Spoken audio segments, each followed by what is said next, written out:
The Umkhonto weSizwe Party has strongly denied the authenticity of a series of letters circulating on social media that claim President Jacob Zuma is moving to expel 5 of the party's KwaZulu-Natal legislature members.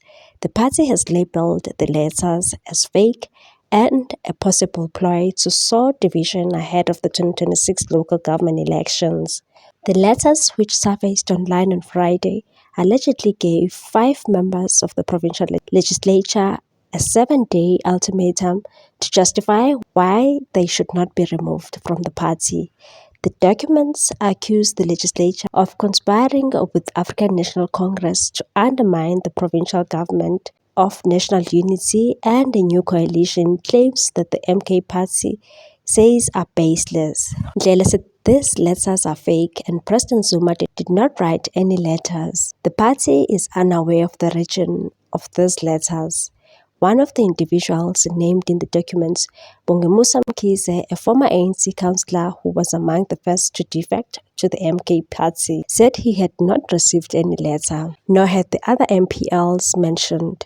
Mkhize, who played a key role in organizing MK party's first rally in KwaXimba, suggested the letters may be the work of internal issues and said, "I suspect these are rogue elements within the party trying to destabilize us," warning of disgruntled members attempting to fuel divisions in the legislature.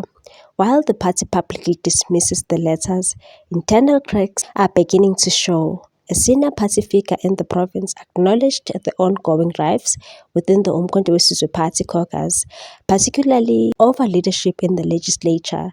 Some members reportedly refuse to recognize Mervyn Dix as the appointed chief whip, a sign of discord at a critical time. Further downplaying the controversy, the party's provincial convener, Wellis Mchunu, distanced the provincial leadership from any clandestine coalition dealings with the ANC and said there is no such engagement. You must ask the national leadership about these letters supposedly signed by the president.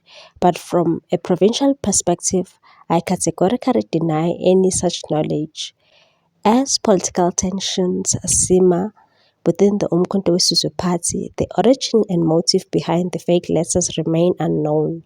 However, the incident has thrown a spotlight on factional struggles within the young party, threatening its unity as it prepares for a major electoral test next year.